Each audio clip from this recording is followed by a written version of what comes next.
হরি ওম সবাইকে।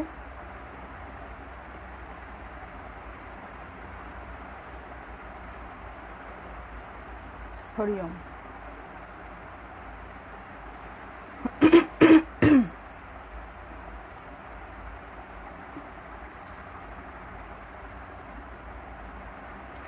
আজকে আমরা স্বামী শিবানন্দর বিষয়ে একটু আলোচনা করব। হরি ওম। স্বামী শিবানন্দজি মহারাজের বিষয়ে একটু আলোচনা করব এবং যিনি এই স্মৃতিকথাটি লিখেছেন তিনি হচ্ছেন স্বামী ভূতেশানন্দজি মহারাজ। স্বামী ভূতেশানন্দজি মহারাজ সম্পর্কে যারা জানেন তারা জানেন, উনি রামকৃষ্ণ মঠ মিশনের প্রেসিডেন্ট ছিলেন। কততম এটা বলতে পারছি না, সম্ভবত 10ম হতে পারে। তো উনি প্রেসিডেন্ট ছিলেন। উনি যখন মহারাজের সংস্পর্শে আসেন, ওনার ব্রহ্মচর্য এবং সন্ন্যাস দুটোই স্বামী শিবানন্দজির কাছে হয়েছিল। তো সেইখান থেকে ওনার যে এক্সপিরিয়েন্স সেটা কীরকম, সেই স্মৃতিকথাটা উনি এখানে লিপিবদ্ধ করেছেন। তো আজকে সেই জায়গাগুলো আমরা একটু আলোচনা করে দেখব। এই প্রসঙ্গে একটা কথা বলে রাখি, দেখুন এই যে ধরুন আমরা বিভিন্ন জায়গায় এই যে বিভিন্ন সৎ কথা শুনি বা সৎ চর্চা করি, সেগুলো শ্রবণ করি, কারণ শাস্ত্রে বলা রয়েছে শ্রবণ মনন নিদিধ্যাসন, মানে প্রথমে জিনিসটাকে শুনতে হবে, তারপরে হচ্ছে মনন করতে হবে। মনন মানে হচ্ছে গভীর চিন্তন, তারপরে আসছে নিদিধ্যাসন। আগে প্রথমে মনে মনে ভাবা, তারপরে নিদিধ্যাসন মানে সেইটাতে ডুব দিতে হবে। যে কোনো জিনিস উপলব্ধি করার জন্য এই তিনটে হচ্ছে স্টেপ, একটা শ্রবণ, একটা মনন, একটা নিদিধ্যাসন। তো বেশিরভাগ জনের ক্ষেত্রেই দেখা যায় যে সেটা শ্রবণ পর্যায়ে থেকে যায়, মনন এবং নিদিধ্যাসন অবস্থায় যায় না। তো যে প্রসঙ্গে এটা বলছি যে আমরা বিভিন্ন জায়গায় বিভিন্ন জনের কাছ থেকে সৎ কথা শুনি, সৎ চর্চা শুনি, বিভিন্ন শাস্ত্রের কথা শুনি, কিন্তু যতক্ষণ না আমি সেইটা আমার নিজের জীবনে অভ্যাস করব ততক্ষণ পর্যন্ত ওইটা শোনা এবং না শোনা দুটোই সমান, কারণ ওটা আমি বেশি দিন মনে রাখতে পারবো না। আপনারা ভালো করে ভেবে দেখুন, যারা প্রথমে আমার লাইভ দেখেছিলেন সেখানেতে বিশেষ আমি কি বলেছিলাম সেটা মনে আছে কি?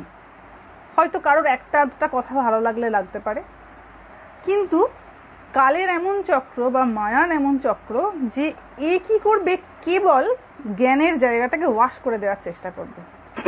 মানে মানুষের যে সঠিক পথে যাওয়ার প্রবৃত্তি সেটাকে বারবার কি করবে, ডিলিউজিভ একটা ডিরেকশনে নিয়ে চলে যাবে, বারবার ভ্রমের দিকে নিয়ে চলে যাবে।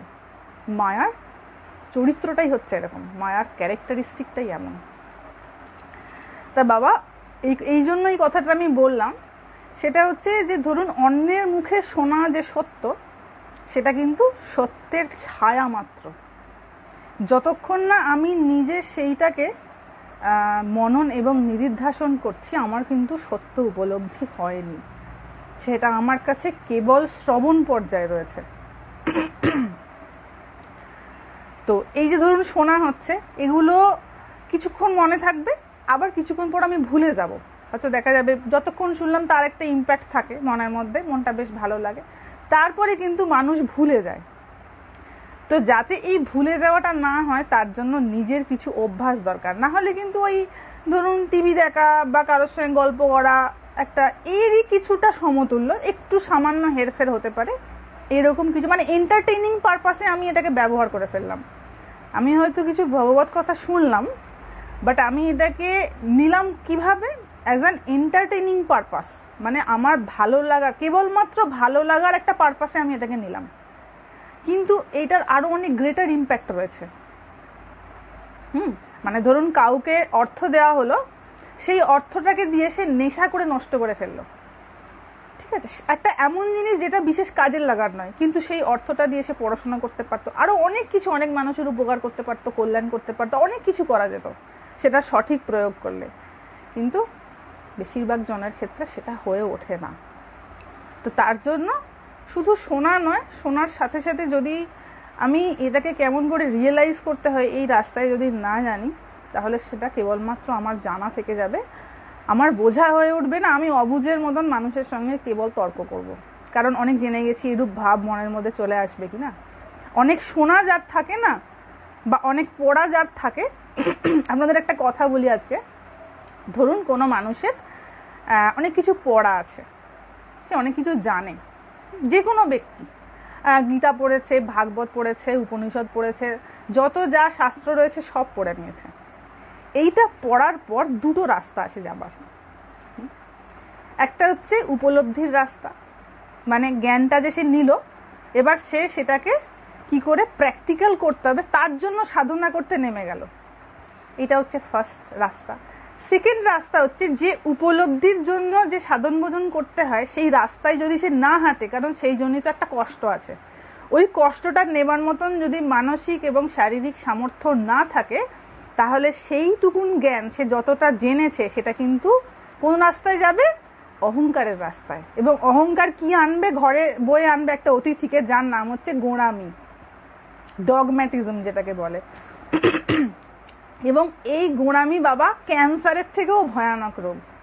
কারণ গোঁড়ামি কেবল তাকে এইটা বোঝানোর চেষ্টা করবে যে তুমি কেবলমাত্র ঠিক, তোমার থেকে অন্য কেউ কিছু অতিরিক্ত কেউ জানতেই পারে না, এইরূপ একটা ভাব সে মনের মধ্যে কেবল মানে নিজের ভিতরে সে নিজের একটা বিরাট সমুদ্র বানিয়ে ফেলবে এই ভাবনার, যে আমি যেটা মনে করছি তার থেকে ঠিক আবার কেউ হতে পারে নাকি।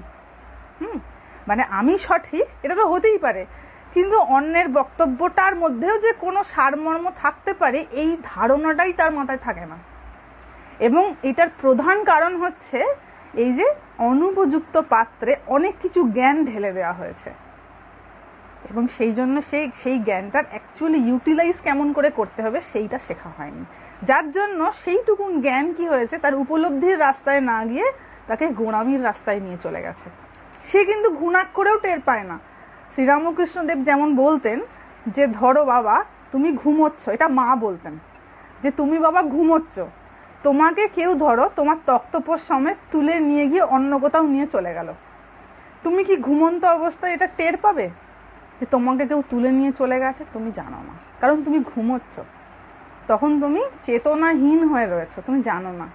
গোঁড়ামিও কিন্তু ঠিক এমন জিনিস, যখন কারোর শরীরে যখন রোগ বাসা বাঁধে, মারণ রোগ, সে প্রথম বুঝতে পারে যে আমার ভেতরে তো একটা এরকম রোগ বাসা বেঁধেছে।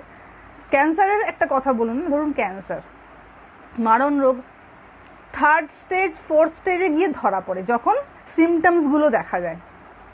এই গোঁড়ামিও কিন্তু সেরকম জিনিস, কখন কোথায় ভিতরে আমি নিজেকে এইটার জালে জঞ্জালে বেঁধে ফেলেছি আর আমি নিজেকে শ্রেষ্ঠ মনে করতে শুরু করেছি, সেটা আমি কিন্তু নিজেও বুঝে উঠতে পারছি। এবং তার জন্য কি ফল হতে পারে? আমি নিজে তো জ্বলবই, কারণ গোঁড়ামি যাদের রয়েছে তাদের জীবনে শান্তি থাকে না, তাদের জীবনে জ্ঞান আছে, তারা মনে করে আমি প্রচুর হয়তো জ্ঞানী, কিন্তু জ্ঞানের সাথে সাথে তাদের জীবনে প্রচুর জ্বালাও থাকে। কারণ গোঁড়া মানুষ পৃথিবীর কাউকে শান্তি দিতে পারে না, কারণ সে নিজেই শান্তির রাস্তাটা জানে না। তো সে তো কেবল নিজেকে একটা নিজের চারপাশে একটা দেওয়াল দাঁড় করিয়ে রেখে দিয়েছে, একটা বৃথা অহংকারের দেওয়াল। আমি নিজে অনেক কিছু জানি, এরূপ একটা দেওয়াল নিজের চারপাশে দাঁড় করিয়ে রাখে, যে দেওয়ালকে কেউ ভেদ করতে পারে না, কারণ সেটা তার কল্পনার দেওয়াল, কি না? তো বাবা এইরকম ধারণা যেন না তৈরি হয়ে যায়। প্রথমত হচ্ছে আমি জানি না, আমি জানতে এসেছি, আমি শিখতে এসেছি, তাই না?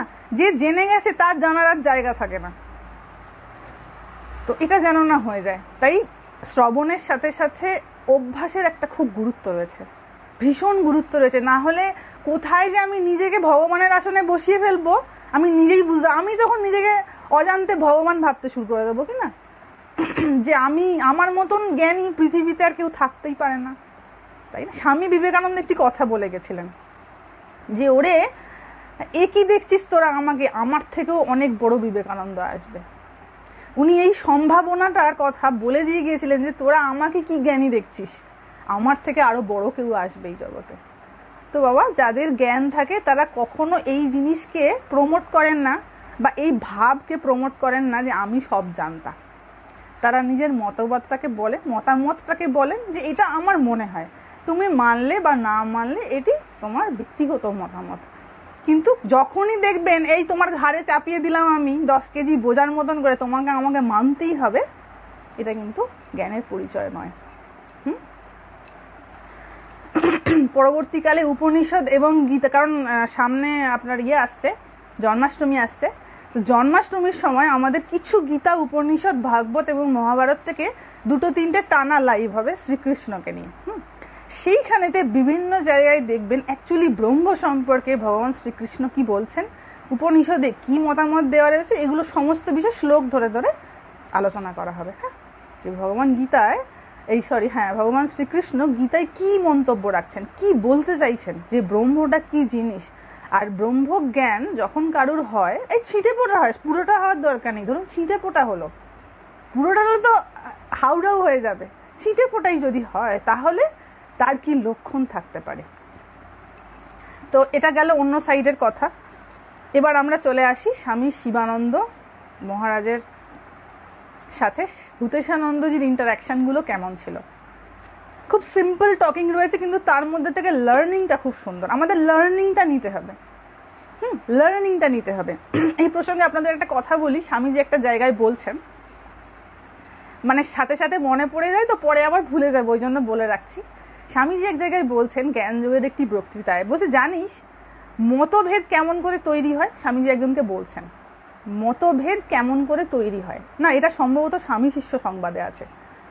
এই যে ধরুন এই যে মতের ফারাক, এটা কেমন করে তৈরি হয়। বলছেন ধর কোনো এক ব্যক্তি পূর্ব দিকে বসে, যে কোনো ব্যক্তি ধরুন পূর্ব দিকে বসে সূর্যের দিকে তাকিয়ে তিনি ভগবানের আরাধনা করেছিলেন, শ্রী ভগবানের আরাধনা করেছেন, এবং বিভিন্ন ঘাত প্রতিঘাতের মুখোমুখি হয়ে বা বিভিন্ন ঝড় ঝাপটা সামলে বহু তপস্যা করার পর তিনি ভগবানের দর্শন পেয়েছিলেন। এবার তিনি যখন এটা উপলব্ধি করলেন, তিনি তার ভক্তদেরকে সেই ডিটেলসটা বলবেন যে বাবা আমি এমন এমন করে সূর্যের মুখোমুখি হয়ে বসেছিলাম এবং এত বছর আমি তপস্যা করে এটা আমি উপলব্ধি করেছি। তিনি বলে তো চলে গেলেন। এবার শিষ্যদের দশা কিরম হয় দেখুন। শিষ্যরা শুনেছে।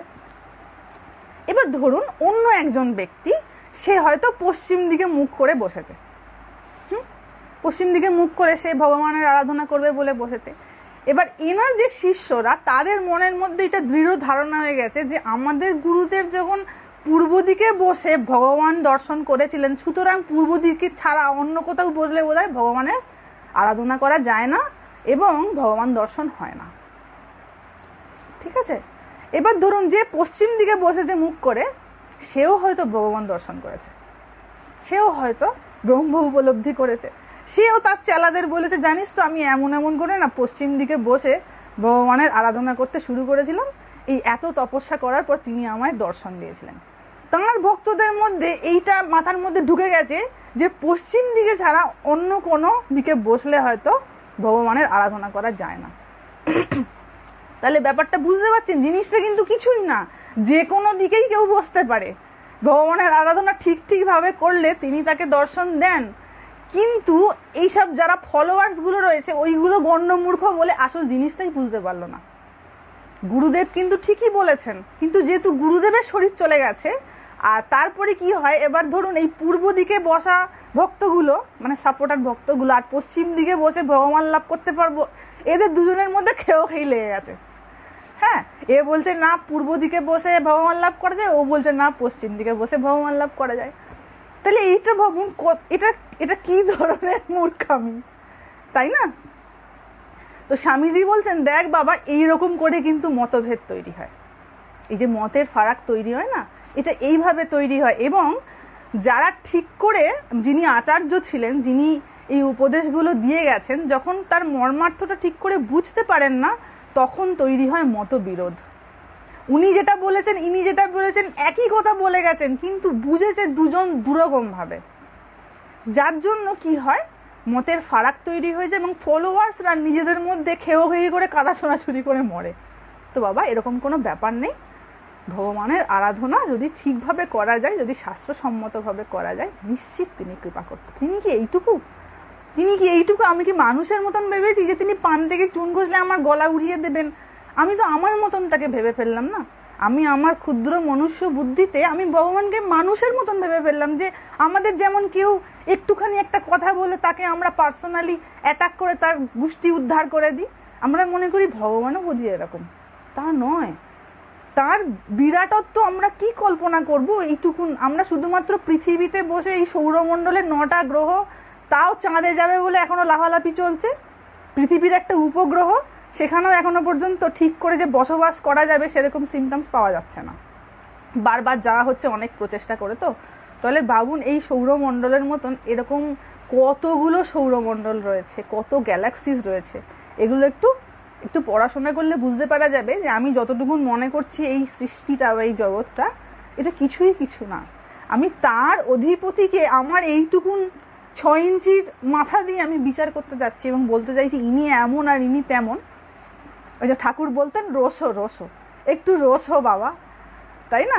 ঠাকুরকে যখন কেউ কিছু বলতেন, হয়তো দেখা যেত সে একটু গোলমেলে কথা বলে ফেলেছে, ঠাকুর বলতেন যে একটু রোসো রোসো বাবা, একটু ঠান্ডা হও, একটু শান্ত হও, শান্ত হয়ে একটু পাবো। তো আমরা চলে আসি মহাপুরুষ মহারাজের কথায়। স্বামী ভূতেশানন্দজি বলছেন, আমি তখন কলেজে পড়ি, উদ্বোধনে পূজনীয় শরৎ মহারাজের কাছে যাতায়াত করি। স্বামী শারদানন্দজির তখন শরীর রয়েছে, উনি যাতায়াত করতেন। যাতায়াত মানে কিরকম যাতায়াত করতেন? মহারাজের কাছে গিয়ে চুপ করে বসে থাকতেন। বড়রা অনেকে প্রশ্ন করতেন, মহারাজ উত্তর দিতেন, আমি বসে শুনতুম।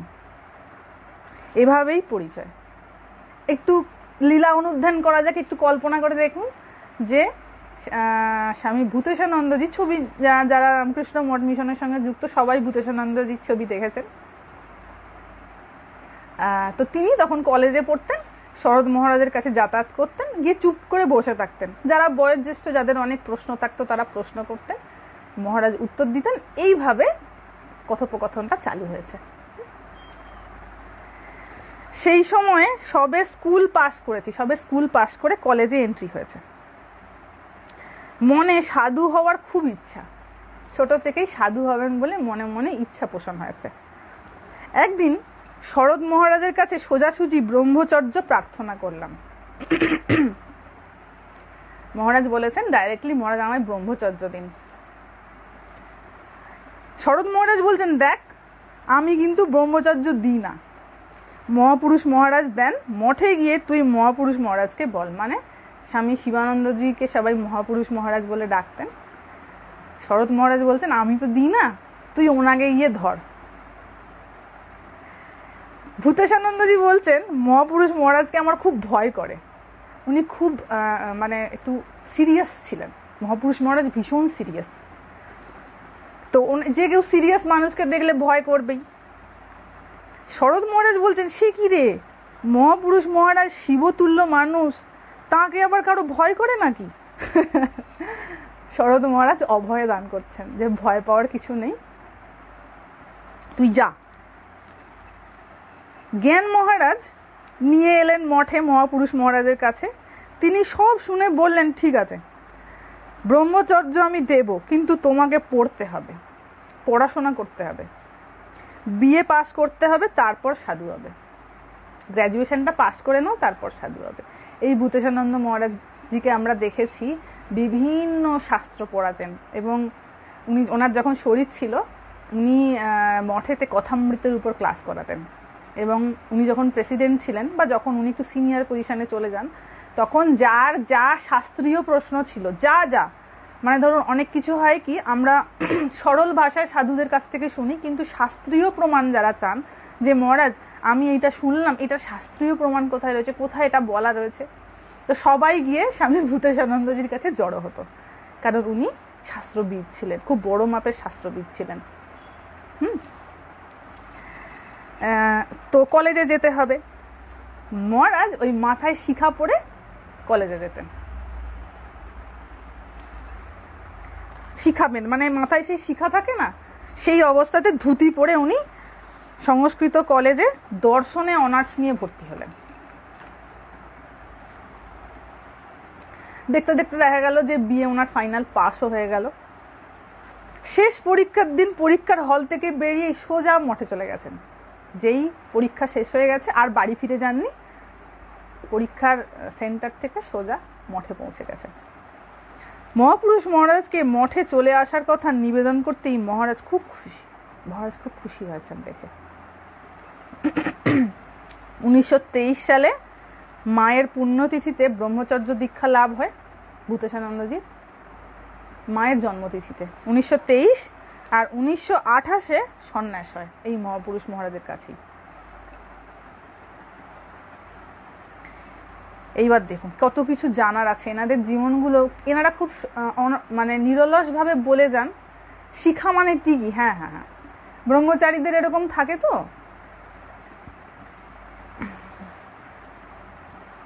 এনাদের মানে কথাগুলো এনারা কত সহজভাবে বলে যান, কিন্তু কত কিছু লার্নিং রয়েছে আমাদের এখান থেকে।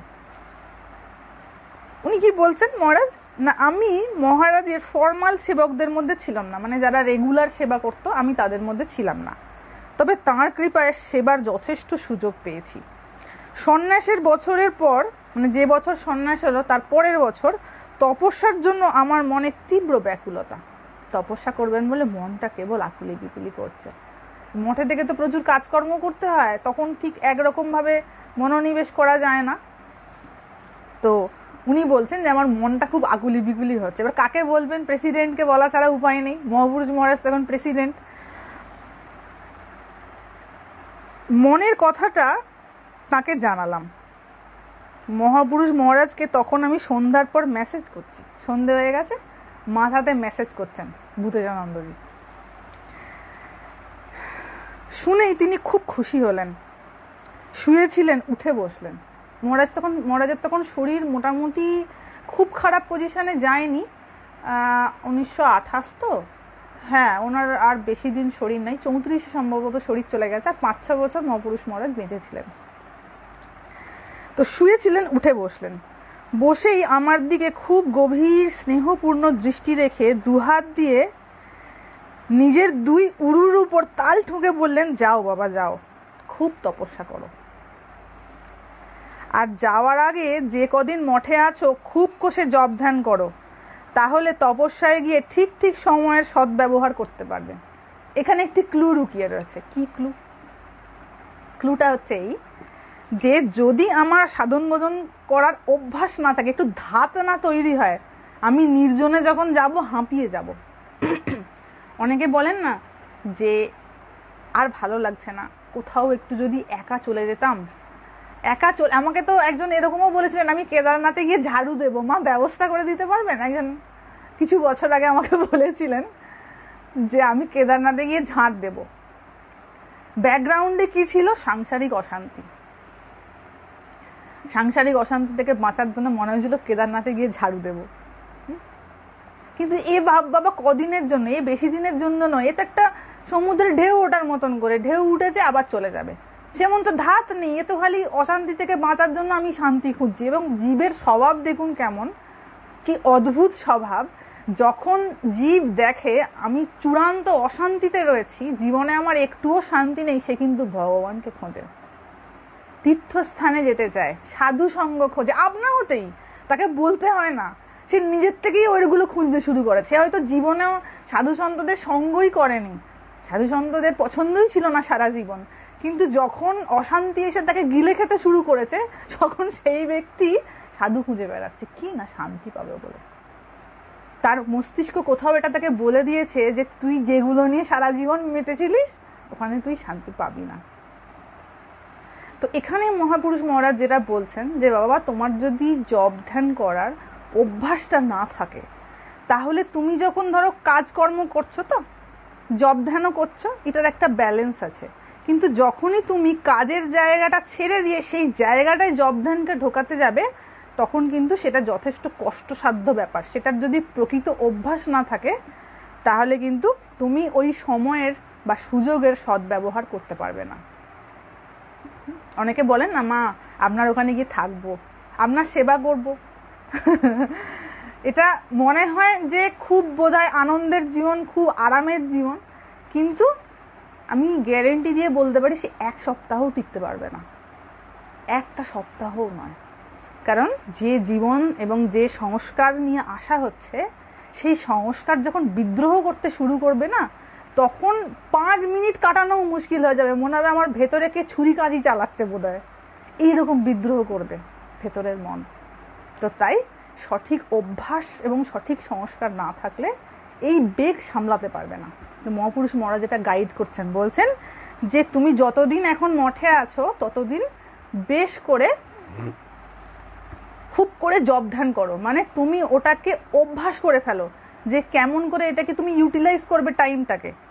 এবারে বলছেন তাহলে তপস্যায় গিয়ে ঠিক ঠিক সময়ের সদ্ব্যবহার করতে পারবে, না হলে সদ্ব্যবহার করতে পারবো না। আমি বহু মানুষকে দেখেছি যারা ভগবানের কৃপা প্রাপ্ত করতে চান, জব করতে চান, সময়ের অভাবে জব করতে পারেন না বলে অভিযোগ করেন, কিন্তু যখন হাতে সময় পাওয়া যায় তখন দেখা যায় তারা ঘুরে বেড়াতে চলে গেছেন, কোথায় খেতে চলে গেছেন, কোথায় কার সঙ্গে গল্প গুজব করতে চলে গেছেন, এরকম হয়। কারণ আমি মনে মনে যে ভাবছি না যে টাইম পেলে আমি বোধহয় বহুত জব করে ফাটিয়ে দেবো, হয় না, ওটা অভ্যাস ছাড়া সম্ভব নয়। যখনই সময় পাওয়া যাবে না, দেখা যাবে আমি সময়ের মিসইউটিলাইজ করে ফেলেছি, আমি যেটা করব বলে ভেবেছিলাম করতেই পারিনি। এবং এইটার জন্যই কিন্তু সাধনার প্রয়োজন। বাবা, বিনা সাধনায় এটি হয় না, তার জন্য উপযুক্ত পরিমাণে ব্রহ্মচর্য পালন করতে হয়। এইটি হচ্ছে ভগবান লাভের ফার্স্ট অ্যান্ড ফরমোস্ট ক্রাইটেরিয়া, ব্রহ্মচর্য পালন করা। এবং আগের দিন লাইভে আমি বলেছি যে ব্রহ্মচর্য পালন করা মানে কিন্তু শুধু কাম নিয়ন্ত্রণ নয়। আমার যে 5টা ইন্দ্রিয় যারা কেবল বহির্মুখী হয়ে রয়েছে, এটা চাই ওটা চাই, এদিক ওদিক সেদিক, এই যে লাপালাপি করছে না ইন্দ্রিয়গুলো, এগুলোকে নিজের নিয়ন্ত্রণে আনা, দ্যাট ইজ রিয়েল ব্রহ্মচর্য। এবং সেটার জন্য কি করতে হবে তাহলে? নিজের মনকে নিয়ন্ত্রণ করতে হবে। মনকে নিয়ন্ত্রণ করার জন্য কি করতে হবে না, বৈরাগ্যের সঙ্গে অভ্যাস করতে হবে জপ ধ্যান করা, তবে মন নিয়ন্ত্রণ আসবে। That is the secret of ব্রহ্মচর্য। অনেকে হয়তো দেখা যাবে হয়তো বিয়ে করেননি, সারা জীবনে হয়তো তার কাম চরিতার্থ হয়নি, হি ইজ নট ব্রহ্মচারী। অনেকে এটা মনে করেন যে ওই তো সারা জীবনে আমি তো বোধহয় কারোর সঙ্গে কিছু করলামই না, বা আমি বোধহয় সারা জীবনে কারোর সঙ্গে কোনো কাম চরিতার্থ করলাম না, আমি তো গৃহস্থ নই, তো আমি বোধহয় ব্রহ্মচারী। না, ব্রহ্মচারী নয়, তাহলে তো অবিবাহিত হলে ব্রহ্মচারী হয়ে যেত, তা নয়। সাধন ভোজন করা আর অবিবাহিত থাকা দুটো অন্য জিনিস। অবিবাহিত যিনি ব্যক্তি, তার 5টা ইন্দ্রিয় তো খোলা সার হয়ে রয়েছে না, তার যা খেতে ইচ্ছা করছে গান্ডে পিণ্ডে খাচ্ছে, যেদিকে মন যেতে ইচ্ছা করছে।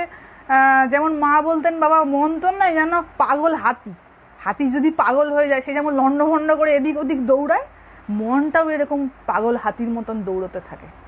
তো সেটা ঠিক ঠিক ব্রহ্মচর্য পালন করা হলো না। ব্রহ্মচর্য মানে হচ্ছে নিজের মনকে নিজের নিয়ন্ত্রণে আনা, কোথায় আমাকে প্রবৃত্ত হতে হবে এবং কোথা থেকে আমাকে নিবৃত্ত হতে হবে, এইটার ক্যালকুলেশন করে সেটা ইমিডিয়েটলি পারফর্ম করার যে শক্তি, যে ক্ষমতা, দ্যাট ইজ ব্রহ্মচর্য। তো মহাপুরুষ মহারাজ এখানে গাইড করছেন। তখন সন্ন্যাস তো হয়ে গেছে, বলছেন বাবা ছুটি শেষ হলে সোজা চলে এসে ঠাকুরের কাজে লাগবে। গুরু ছিলেন তো, গুরু তো গাইড করবেই। বলছেন ছুটি শেষ হলে সোজা চলে এসে ঠাকুরের কাজ করবে, আর বেশি দিন বাইরে থাকতে নেই। এখানেও একটা কারণ রয়েছে, এখানেও একটা খুব বড় গাইডেন্স মহাপুরুষ মহারাজ দিয়েছেন, এই যে বেশি দিন বাইরে থাকতে নেই, গুরুর থেকে খুব বেশি দিন দূরে থাকতে নেই। কারণ কি, গুরু হচ্ছে এমন একটি ব্যক্তি বলবো যেহেতু রূপধারী, তিনি কি করেন, যখন শিষ্য কোনো ভ্রমে পড়ে যায় তাকে সেটা বুঝিয়ে হোক, শাসন করে হোক, যেভাবে হোক তার ওই ভ্রমটাকে দূর করেন। কিন্তু মানুষ যদি কোনো ভ্রমে দীর্ঘদিন ধরে পড়ে থাকে, সেই ভ্রমটা তার সংস্কারে পরিণত হয়ে যায়, যেটাকে কাটানো অনেক মুশকিল হয়ে যায়। তো একা তো ছেড়ে দেওয়া হলো, সাধন ভোজনও করা হলো, কিন্তু সাধন ভোজন করতে করতে করতে করতে যদি কোনো ভুল ধারণা বা কোনো ভ্রমের মধ্যে আমার জীবন কাটানো শুরু হয়ে যায়, ওটা তো বাবা তাহলে বেশি দিন হলে ক্ষতি হয়ে যাবে। সেই জন্য মহাপুরুষ মহারাজ বলছেন যাচ্ছ যাও, বেশি দিন বাইরে থেকো না, কিছুদিন পর আবার ফিরে এসে ঠাকুরের কাজ করবে। কারণ এটা তুমি একদিনে সবকিছু করে ফেলতে পারবে না, বা 15 দিন 1 মাসের মধ্যে আমি সবকিছু করে ফেলতে পারবো না। It's a very slow process, step by step, ধীরে ধীরে ধীরে ধীরে ধীরে ধীরে হতে থাকে। সবাই তো আর স্বামীজি নন, আর ঠাকুরের যেভাবে স্বামীজিকে সবকিছু ঢেলে দিয়ে গিয়েছিলেন, সবার গুরুর অত ক্ষমতাও থাকে না, আর শিষ্যরও এরকম ধারণ ক্ষমতা থাকে না। এবার বলছেন বেশি দিন বাইরে থাকতে নাই, তাতে মন উড়ু উড়ু হয়ে যায়। এটা খুব সত্য কথা। যে কেউ ধরুন সাধন ভোজন করতে শুরু করলে তিনি বুঝতে পারবেন মনটা কেমন হয়ে যায়। এটা যিনি করেন তিনি বুঝতে পারবেন, যারা নিয়ম নিষ্ঠা সহকারে জপ ধ্যান করেন তারা এটা বুঝতে পারবেন যে কত ধরনের সমস্যা তার মনের মধ্যে আসতে পারে। মন কত রকম ভাবে যে পরীক্ষা নেবে, কত রকম ভাবে ছলনার আশ্রয় করবে তার ঠিক নেই। মন উড়ু উড়ু হয়ে যায়, সে মনে না হয় তপস্যা, না হয় ঠাকুরের কাজ। আলসেমি তো তখন ঘিরে ধরে। কারণ যদি কাজ শূন্য হয়, আমি সাধন ভোজন করবে বলে গেছি এবং সাধন ভোজন করার আমার ক্ষমতা নাই, তাহলে কি হবে? আমি সময়টাকে মিসইউটিলাইজ করব। হ্যাঁ, মিসইউটিলাইজ করার ফলে কি হবে? আমার মনে আমার সংস্কার অনুযায়ী অ্যাট র্যান্ডম এটা ইমেজিং, ওটা ইমেজিং, এটা ইমেজিং, ওটা ইমেজিং, অ্যাট র্যান্ডম ভেবে চলেছি যা পাচ্ছি। মানে মনকে যা পাচ্ছি খাদ্য দিচ্ছি, বেছে বেছে খাদ্য দিচ্ছি না, যা মনে আসছে সেটাই আমি গ্রহণ করছি। তো এই অবস্থাতে কি হয়? না হয় তপস্যা, আর না হয় ঠাকুরের কাজ। তো এই জিনিসটা শিবানন্দ মহারাজ কিন্তু গাইড করেছিলেন। তাই যে সমস্ত সাধু সন্ন্যাসীরা ঠিক করে গুরুর গাইডেন্স পান না, আর গুরু যদি ঠিক না হন, আর শিষ্যের যদি সেই আধার না থাকে, সমস্ত পসিবিলিটিস রয়েছে মিসগাইডেড হয়ে যাবে। এবং মিসগাইডেড হয়ে গিয়ে সমস্ত হয় কামিনীতে মন চলে যাবে, নয় কাঞ্চনে মন চলে যাবে, নয় মান প্রতিষ্ঠায় মন চলে যাবে। কারণ কেন মন যাবে? কারণ সত্য বস্তুতে মনটা যায়নি। সত্য বস্তুতে মনটা গেলে এগুলো তো তুচ্ছ বোধ হবে, কিনা? মনটা এদিকে যায়নি বলে, যেভাবে যাওয়ার কথা ছিল সেই অধ্যয়ন, সেই সাধনা করা হয়নি বলে আমার মনটা সাধারণ স্বাভাবিক তুচ্ছ জিনিসের দিকে আপনিও অধোগামী হবে এবং সে নিজে বুঝতে পারবে না যে আমি কোথায় যাচ্ছি। সব থেকে মজার ব্যাপার হচ্ছে, মোহ এমন একটা জিনিস, সে বুঝতে দেয় না যে তুমি মোহগ্রস্ত হয়েছ। সে মনে করছে আমি তো দিব্যি ঠিক আছি, আমার কি অসুবিধা রয়েছে, এই তো আমি এত কিছু পড়াশোনা করছি, এতজনকে এত কথা বলছি, আমার আবার কি ভ্রম থাকতে পারে। ওই জন্য একটি নির্দিষ্ট বয়স পর্যন্ত গুরু সঙ্গ করাটা খুব দরকার। গুরু বলে দেবেন তুমি কোথায় ভুল আছো, কোন জায়গাটা সংশোধন করতে হবে। অবাক হয়ে ভেবেছি আমি তপস্যায় যাব, তাতে মহাপুরুষ মহারাজের কি আগ্রহ। ভূতেশানন্দজি বলছেন আমি তপস্যায় যাব, এটা শুনে আমার গুরুদেবের কি আগ্রহ। তিনি সর্বদা কত ভাবেই না আমাকে সাধন ভজনের জন্য উৎসাহ দিতেন। অনেক সময় হয় কি, ধ্যান জপ করতে করতে মানুষ উৎসাহ হারিয়ে ফেলে। কারণ ভগবান দর্শন জিনিসটা তো বাবা এক দুদিনের ব্যাপার না। যখন ঠাকুরকে প্রশ্ন করা হয়েছিল এই ভগবান দর্শনের ব্যাপারে, শ্রীরামকৃষ্ণ দেব তখন বলতেন, ভগবান কি তোমায় বসে আছে দর্শন দেওয়ার জন্য? তার আর কোনো কাজ নেই, তাই না? তুমি তাকে ডাকছো বলেই তাকে তোমার কাছে আসতে হবে। তুমি যদি উপযুক্তভাবে ডাকতে না পারো, তোমার যদি চাওয়ার মধ্যে ঘোগ থাকে, তিনি তো বাবা দেখা দেবেন না। এখানে বলছেন তিনি সর্বতভাবে কত রকম করেই না আমাকে উৎসাহ দিতেন সাধন ভজনের জন্য।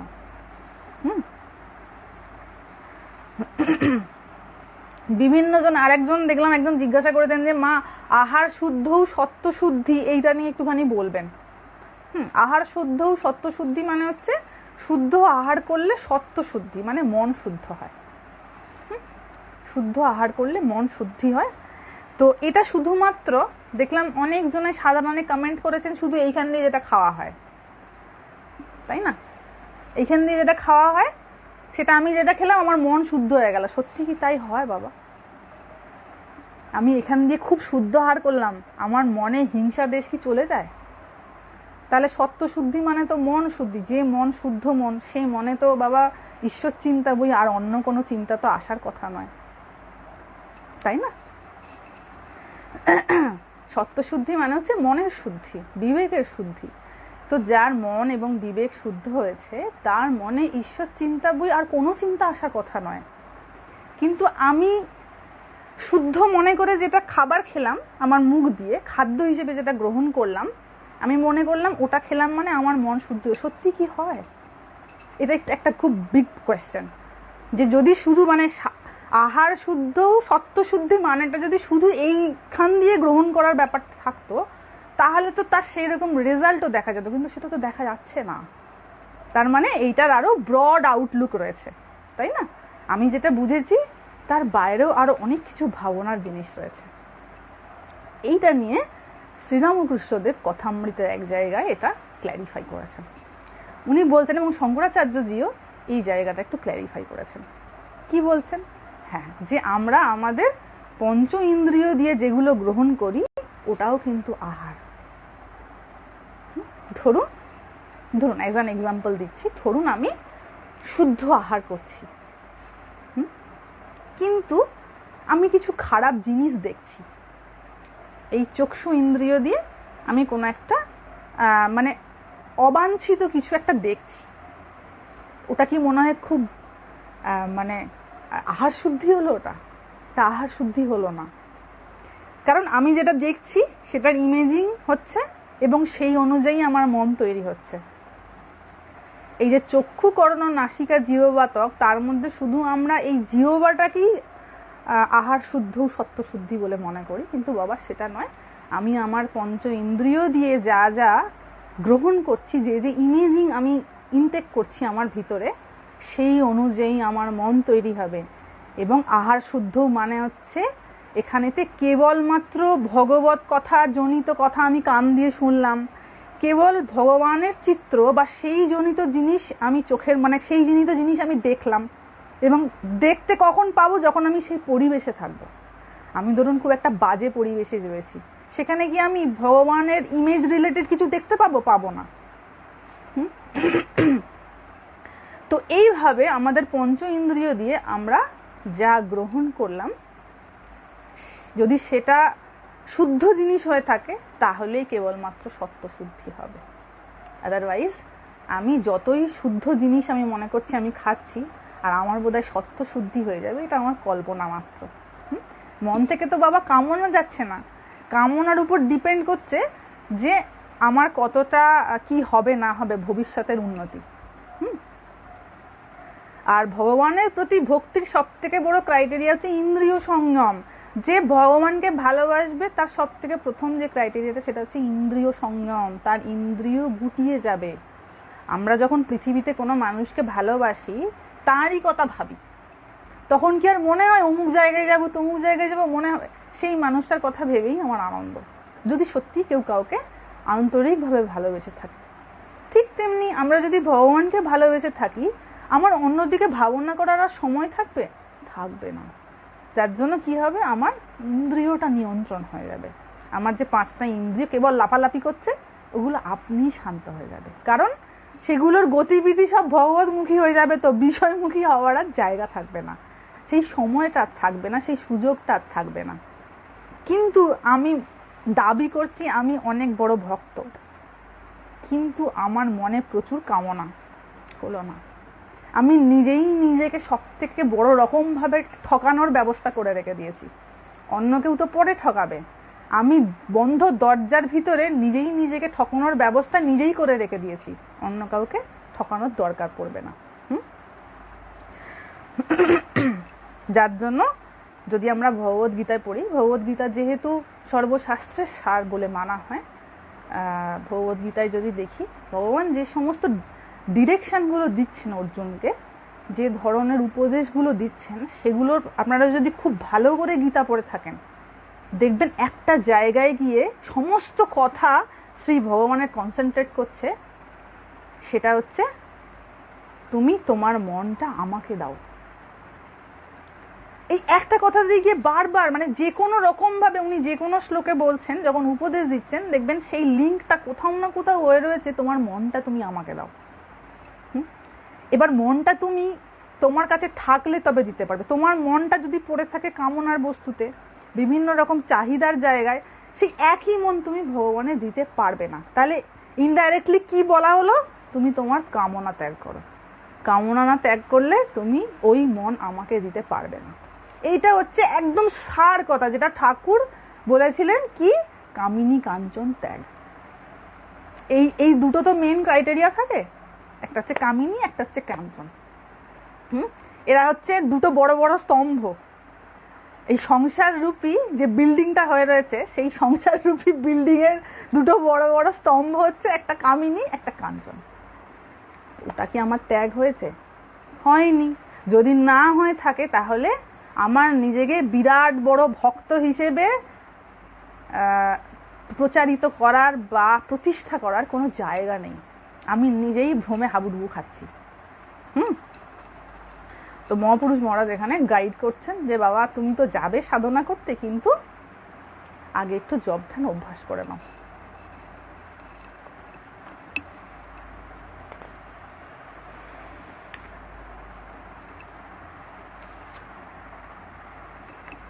এইবার দেখুন মহাপুরুষ মহারাজ সম্পর্কে মহারাজ কি বলছেন। জ্ঞানী মানুষের লক্ষণ কিরকম। এই যে মহাপুরুষদের কথা আমরা পড়ি, এগুলো কেন পড়ি বাবা? কারণ তাদের জীবন দর্শনটা কেমন ছিল বা তাদের আচরণটা কেমন ছিল, এইটা থেকে শেখার জন্য আমরা পড়ি। ভগবান তো ডাইরেক্ট এসে আমাদের সামনে দাঁড়িয়ে বলে দেবে না যে তুই এটা ভুল করছিস, তোর এটা ভুল হচ্ছে, তো বলে দেবেন না, সেটা একটা মানুষই বলে দেন। সেই জন্য মানব শরীরে যারা মহাপুরুষ এসেছেন তাদের এত গুরুত্ব। কারণ আমরা তো আকাশ থেকে পাচ্ছি না, যখন আমি কোনো বিপদে পড়ব তখন তো একটা মানুষই আমাকে সহযোগিতা করবে। ভগবান অনুপ্রেরণা দেয়, অনুপ্রেরণা যোগাবেন, কিন্তু যে মিডিয়াটার মধ্যে দিয়ে আমার কাছে সহযোগিতা আসবে সেটা তো একটা কোনো না কোনো মনুষ্য শরীরে আসবে না। সেই জন্য এই মনুষ্য শরীরের একটা বিশেষ কদর আছে। মানে যারা মহাপুরুষ ছিলেন তারা তো মনুষ্য শরীরে এসেছিলেন, তাই তাদের এত পূজা, তাদের এত কদর। কারণ ওই রূপটি না থাকলে বাবা শিক্ষাটা আমরা পেতাম না, হাওয়া থেকে আমরা শিক্ষা পেতাম না। ওই রূপটি ভগবান বিশেষভাবে ওই রূপে অবতীর্ণ হয়ে আমাদের শিখিয়ে দিয়ে গেছেন, তাই জন্য তাদের পূজা, তাদের গুরুত্ব এত। আমরা নদী নালাকে পুজো করি, নদীকে পূজা করি, গাছ পূজা করি, সূর্যদেবকে পূজা করি, কেন বলুন তো? তার কারণ হচ্ছে আমাদের নিজেদের যে বেঁচে থাকাটা, প্রাণের এই যে অস্তিত্ব, এটা কিন্তু এদের উপর নির্ভরশীল। ধরুন বন্যা হয়ে গেল কোনো জায়গায়, আমরা যে জল পান করছি সেই জলটা এক গ্লাসে করে যখন খাচ্ছি, আমি কি অতটা বুঝতে পারছি? টেস্টটা পেলে খাচ্ছি যে এ যেমন আমাকে প্রাণ দিচ্ছে, প্রয়োজনে আমার প্রাণ নিতেও পারে। ধরুন বন্যা হয়ে গেল, চারিদিকে এখন বন্যা, তো দেখছেন তো লোকে কিরকম ভেসে যাচ্ছে, গাড়ি ভেসে যাচ্ছে। তাহলে প্রকৃতি যদি রুষ্ট হয়, এগুলো হচ্ছে প্রকৃতির বিশেষ বিশেষ রূপ, এগুলো যদি রুষ্ট হয়ে যায় মানুষের প্রাণের অস্তিত্ব যাওয়াটা একটুখানি, তাই না? এই সূর্যদেব, তার যদি তাপ বেড়ে যায়, তাই না, কি অবস্থা হয় মানুষের? বা ধরুন যদি সূর্য না থাকে, সালোক সংশ্লেষ হবে কি করে, খাবো কি করে? তো প্রাণের অস্তিত্ব এই প্রকৃতির এই যে বিশেষ বিশেষ অংশগুলো, এগুলোর উপর বিশেষভাবে নির্ভরশীল। তো এই জন্য বাবা পূজা, তো সঠিক মর্মার্থটা বুঝতে হবে। আমি কেন গাছ পূজা করব, আমি কেন সূর্য পূজা করবো? আরে মূর্খের মরণ, তার একটা গভীরতার জায়গা রয়েছে। খালি উপর উপর দেখে আমি এটার কিছু বুঝতে পারবো না, সবকিছুর একটা ভ্যালিউ রয়েছে। তার প্রপার আউটলুকটা না বুঝতে পারলে আমার মনে বারবার কনফিউশন তৈরি হয়ে যাবে। এখানে দেখুন মহাপুরুষ মহারাজ যে একটা ছোট্ট ঘটনা দিয়েছেন। বলছেন একদিন সকালে মহারাজের ঘরে ঢুকতেই বলছেন, বুঝেছো খুব বিপদে পড়েছি। মঠ মিশনের প্রেসিডেন্ট বলছেন, ইনি তখন সন্ন্যাস হয়েছে সবে, অল্প বয়স। ভূতেশানন্দজিকে শিবানন্দ মহারাজ বলছেন, বুঝলে আমি একটা খুব বড় বিপদে পড়েছি। কি বিপদে পড়েছেন মহারাজ? মানে ভূতেশানন্দজি জিজ্ঞাসা করছেন কি হলো মহারাজ? মহাপুরুষ মহারাজ বলছেন, দেখো না, মতি অসুস্থ। মতি ছিলেন মহাপুরুষ মহারাজের সেবক, যে সেবা করতেন তার নাম ছিল মতি মহারাজ, সবাই ডাকতো। তো বলছেন মতি অসুস্থ হয়ে পড়েছে, এখন ভাবছি আমার ঘরটা কে মুছবে। দেখুন, একটা ত্যাগী মানুষের সঙ্গে একটা ঘোর সংসারের কূপে পড়ে থাকা মানুষের পার্থক্য কোথায়? ইনি বলছেন তার কি সেবকের অভাব হয়েছিল? উনি তো তখন মঠ মিশনের মাথার মণি, তার কি সেবকের অভাব ছিল? কিন্তু উনি কিভাবে কথাটা বললেন? উনি তো বলতে পারতেন, এই এটা করে দিস তো, এই ঘরটা মুছে দিস তো। না, তিনি বলছেন আমি খুব বড় বিপদে পড়েছি। আচ্ছা, মতি অসুস্থ হয়ে গেছে, আমার ঘরটা কে মুছে দেবে বাবা? ভূতেশানন্দজি বলছেন, কেন মহারাজ, আমি মুছে দিচ্ছি, আপনি এত ভাবছেন কেন? মহারাজ বলছেন, আচ্ছা তুমি মুছে দেবে, আচ্ছা ঠিক আছে। মহারাজ নিশ্চিন্ত হলেন। এমনই ছিল তার শিশু সুলভ স্বভাব। নিজের জন্য কাউকে সামান্য কাজ করতে বলতেও তিনি খুব দ্বিধাবোধ করতেন, যে তুমি বাবা এটা আমার করে দাও। তখন মহাপুরুষ মহারাজ বেশ অসুস্থ, আর কয়েক বছর মাত্র শরীর থাকবে।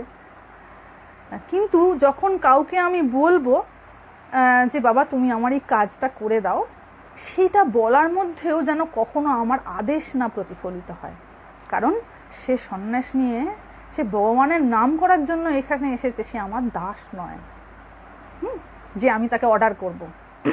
অথচ বললে খান 50 লোক চলে আসবে ঘর মোচার জন্য, কিন্তু তিনি তো জ্ঞানী ছিলেন, যার জন্য কথাবার্তার মধ্যে এরকম ভাবে, কত ছোট্ট তখন মহাপুরুষ মহারাজ, এই তখন ভূতেশানন্দজি মহারাজ তখন কত বাচ্চা মানুষ, আর মহাপুরুষ মহারাজের তখন কত বয়স হয়ে গেছে, কিন্তু তথাপি যেহেতু সে সন্ন্যাসী, শুধু সন্ন্যাসী কেন, যে কেউ এইভাবে জ্ঞানী মানুষরা কিন্তু সর্বদা সবাইকে রেসপেক্ট বা মর্যাদা দিয়ে চলেন।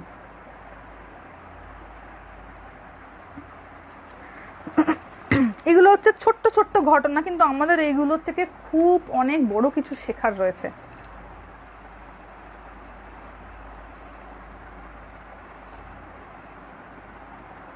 দেখো এখানে আরেকটা জিনিস রয়েছে।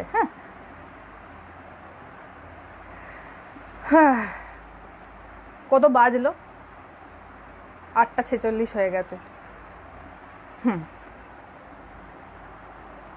মহাপুরুষ মহারাজ খুব বিদ্যোৎসাহী মানুষ ছিলেন, কেউ পড়াশোনা করতে চাইলে সেটাকে খুব রেসপেক্ট করতেন, বিদ্যার উৎসাহী মানুষ ছিলেন।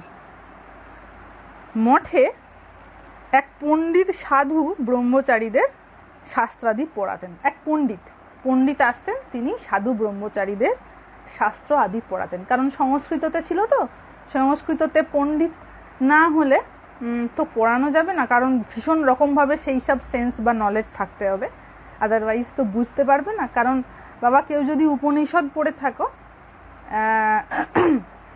দেখবে সেখানকার ল্যাঙ্গুয়েজ খুব টাফ। আমরা পরের লাইভটা উপনিষদ নিয়ে করব, যেগুলো মনে হবে যে জায়গাগুলো মোটামুটি ডিসকাশন করার, এবং সম্ভবত কথোপনিষদের একটা জায়গা থেকে আমরা আলোচনা করব। তো তখন চলছে বৃহদারণ্যক উপনিষদ আর তার শঙ্কর ভাষ্য পাঠ আর আলোচনা চলছে। বৃহদারণ্যক উপনিষদ সব থেকে বড় উপনিষদ, যে 12টা প্রধান উপনিষদ পড়াশোনা করা হয়, মানা হয়, যেগুলো উপনিষদের প্রচুর উপনিষদ রয়েছে, 108টা উপনিষদ রয়েছে, কিন্তু মেন যেগুলো কে প্রধান বলে মানা হয়, যে 12টা না 13টা রয়েছে, তার মধ্যে সব থেকে বড়, মানে সব থেকে আকারে বড় হচ্ছে এই বৃহদারণ্যক উপনিষদ। তো সেইটির শঙ্কর ভাষ্য পাঠ আর আলোচনা হচ্ছে। শঙ্করাচার্য, জগৎগুরু শঙ্করাচার্য এই উপনিষদের ভাষ্য রচনা করে গিয়েছিলেন। আমরা যখন শঙ্করাচার্যজির জীবনী আলোচনা করে দেখেছিলাম, তখন আমরা দেখেছি ব্যাসদেবের উনি দর্শন পেয়েছেন, তারপরে মহাদেবের দর্শন পেয়েছেন, এবং এনারা তাকে গাইড করেছেন যে বাবা এরপরে তুমি ব্রহ্মসূত্র আলোচনা করো, এরপর তুমি অমুক ভাষ্য লেখো। তো উনি এই উপনিষদের এবং গীতার ভাষ্য লিখে গেছিলেন। তো সেইটা আলোচনা হচ্ছে। ভাষ্য মানে এটা কিরকম জিনিস জানেন? ধরুন উপনিষদ হচ্ছে মন্ত্র, বেদের মন্ত্র হচ্ছে উপনিষদ। এগুলো নিয়ে আমরা অন্যদিন ডিসকাস করব, কি কি ভাগ রয়েছে বেদের, কোনটা জ্ঞান কাণ্ড, কোনটা কর্মকাণ্ড, ঠিক আছে, এগুলো পরে আলোচনা করব। তো উপনিষদ বলে রাখি, বেদের জ্ঞান কাণ্ডকে উপনিষদ বলা হয়। তো উপনিষদ যেহেতু বেদেরই পার্ট, তাই বেদের এই উপনিষদের যে সমস্ত লেখাগুলো সেগুলোকে মন্ত্র বলা হয়। তো এই সব মন্ত্র বিভিন্ন, সেগুলোর শঙ্কর ভাষ্য আলোচনা হচ্ছে। মহারাজ একটা বই জোগাড় করে রোজ আমাদের সঙ্গে সেই ক্লাসে যেতে শুরু করলেন।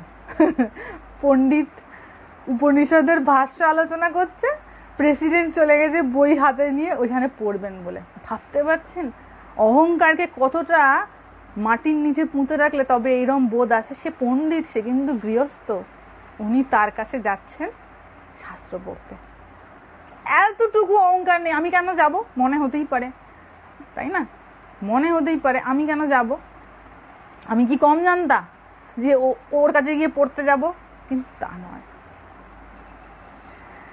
একটা বই জোগাড় করেছেন, বৃহদারণ্যক উপনিষদ, কোন জায়গা থেকে ওই বইটাকে বগল দাবা করে উনি ক্লাস করতে যেতেন পণ্ডিতের। আমরা তো খুব সংকুচিত, সন্ত্রস্ত। ভূতেশানন্দজি বলছেন আমরা খুব সংকুচিত এবং সন্ত্রস্ত হয়ে থাকতাম। একদিন মহাপুরুষ মহারাজকে স্বামী শুদ্ধানন্দজি জানালেন, মহারাজ আপনি ক্লাসে যাওয়ায় নবীন সাধু ব্রহ্মচারীরা খুব সংকোচ বোধ করেন। মানে স্বাভাবিক, এরকম একজন বয়োজ্যেষ্ঠ এসেছেন ক্লাস করতে, তারা তো কিছু জিজ্ঞাসাই করতে ভয় পাবে পণ্ডিতকে। এবং তিনি খুব রাশভারী ছিলেন, তো ওনাকে বলা হয়েছে যে মহারাজ আপনি যান, আর সবাই একটু ভয় ভয় পাচ্ছে আপনাকে। মহারাজ বলেন ঠিক আছে, তাহলে আমি ক্লাসে আর যাবো না। তাই না, কি কত সহজ জীবন। মনে হয়েছে ক্লাস করতে যাব, শুনবো, চলে গেছেন বগল দাবা করে বই নিয়ে। আবার একজন বলছেন যে মহারাজ আপনি গেলে ওদের একটু অসুবিধা, ঠিক আছে যাব না। কোন রকম রাগ, দেশ, অভিমান, বাবা যে ভগবত পথে এগোবে এই জিনিসগুলোকে পাশে সরিয়ে এগোতে হয়। এই যে রাগ, দেশ, অভিমান, মনের এই যে বিভিন্ন ধরনের হ্যাজি পেচি যে সমস্ত জিনিসগুলো থাকে, ওগুলোকে একটু সরিয়ে রাখতে হয়। রাস্তাটা পরিষ্কার করতে হয়, কি না? রাস্তা পরিষ্কার তখনই হয় যখন আমি রাস্তার ধুলোবালি জঞ্জালগুলোকে একটু সরিয়ে রাখবো, তাই না? এগুলো কি হয়, জীবনকে জটিল করে দেয়। এই যখন ভেতরে ভেতরে যে কমপ্লেক্সিটি কাজ করে না, যে আমি একটু বড়, বা ও আমাকে এরকম বললো, বা ও আমাকে তেমন বললো, এগুলো মানুষের জীবনকে আরো জটিল করে দেয়। কিছুই কিছু নয়, কিন্তু একটু পাশে সরিয়ে রেখে দেখবেন জীবন বড্ড সহজ। তো বলে দেন যাবো না, আচ্ছা ঠিক আছে যাবো না। শিশুদের যেমন হয়। কিন্তু মহারাজ বলছেন, কিন্তু রোজ পাঠের পর একজন এসে আমাকে সেদিন কি পড়া হলো ওটা সংক্ষেপে শুনিয়ে যাবে।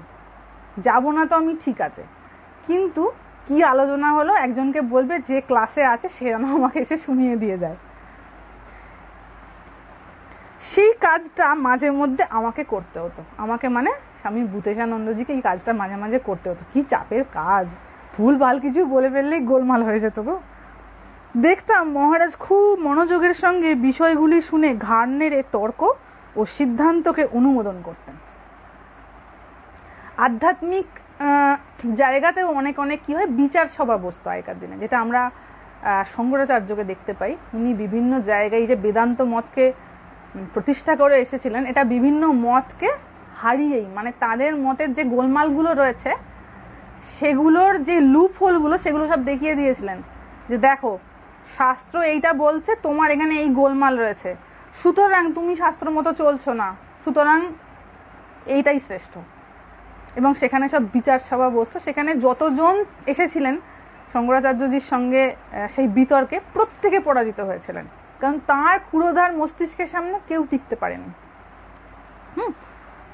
তো এই যে বিচারটা হতো, আগেকার দিনে এগুলো হতো, এই যে বিচারটা হতো, এই বিচারটা কেন হতো না, যাতে সত্যকে সেটা প্রতিষ্ঠা লাভ করতে পারে। এ ওর মত বলবে, ও ওর মত বলবে, মানে একে অপরের যুক্তিকে খণ্ডন করবে শাস্ত্র দিয়েই, শাস্ত্রের মতামত দিয়ে একে অপরের যুক্তিকে খণ্ডন করবে। তো এটার উদ্দেশ্যটা কি ছিল না, সত্যটা কি সেই আবরণগুলোকে হটিয়ে সত্যটাকে জানতে পারা, সত্যের উপর যে আবরণগুলো রয়েছে সেগুলোকে সরিয়ে সত্যটা কি এটা বুঝতে পারা বা জানতে পারা। কিন্তু যখন কোনো মানুষ অহংকারী হয়ে যায়, তখন সে সত্যকে জানার উদ্দেশ্যে বিতর্ক করে না, সে তখন নিজের মত প্রতিষ্ঠার জন্য তর্ক করে বা অহংকার করে, এবং তখনই হয়ে যায় অপমান। একটা মানুষের নিজের মত প্রতিষ্ঠা করার জন্য অন্যকে অপমান করার কখন প্রয়োজন পড়ে বলুন তো, যখন পিছনেতে নিজের নিরাপত্তাহীনতা থাকে, যে আমি নিজেই নিজের কথাটা, আমি যেটা বলছি সেটার অরিজিনাল যে ইম্প্যাক্টটা বা অরিজিনাল যে ইনার মিনিংটা, ওটা আমার নিজেরই জানা নেই। যখন ওই জায়গাটা দেখা যাবে এবার তো আমি গেলাম, ব্যাস সঙ্গে সঙ্গে অমনি পার্সোনাল অ্যাটাক বা তাকে একটা নোংরা কটু কথা বলে আমি তাকে দাবিয়ে দেওয়ার চেষ্টা করলাম। এই কাজগুলো শুধুমাত্র তারা করেন যাদের নিজে আমি কি বক্তব্য রাখছি সেইটা স্টেবিলিটিটা আমার নিজের মধ্যেই নেই। হয় না, অনেক সময় আমরা দেখি কেউ কাউকে কটু মন্তব্য করছে, একটা ভীষণ বিশ্রী একটা মন্তব্য করলো, কেন করলো, তার মানে বুঝতে হবে যে জ্ঞানের পরিধি ছোট হয়ে গেছে, ওই জন্য কটু কথার প্রয়োগ করতে হচ্ছে, তাই না? শঙ্করাচার্যজিকে কাউকে কটু কথা প্রয়োগ করে সত্য প্রতিষ্ঠা করতে হয়নি, বা বেদান্ত মতকে প্রতিষ্ঠা করতে হয়নি। উনি শাস্ত্রের কথা বলে, শাস্ত্রের যুক্তি দিয়ে অন্যান্য বিভিন্ন মতকে খণ্ডন করেছিলেন, তাই না?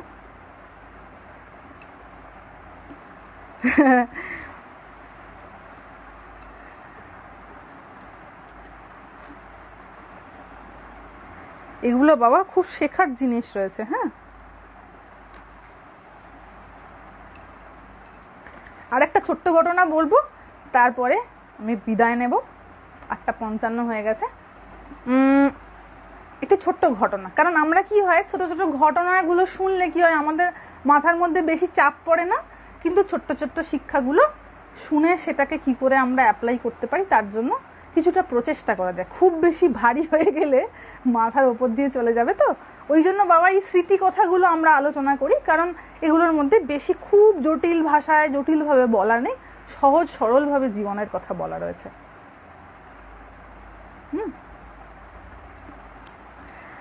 একটা ছোট্ট ঘটনার আপনাদের বলি।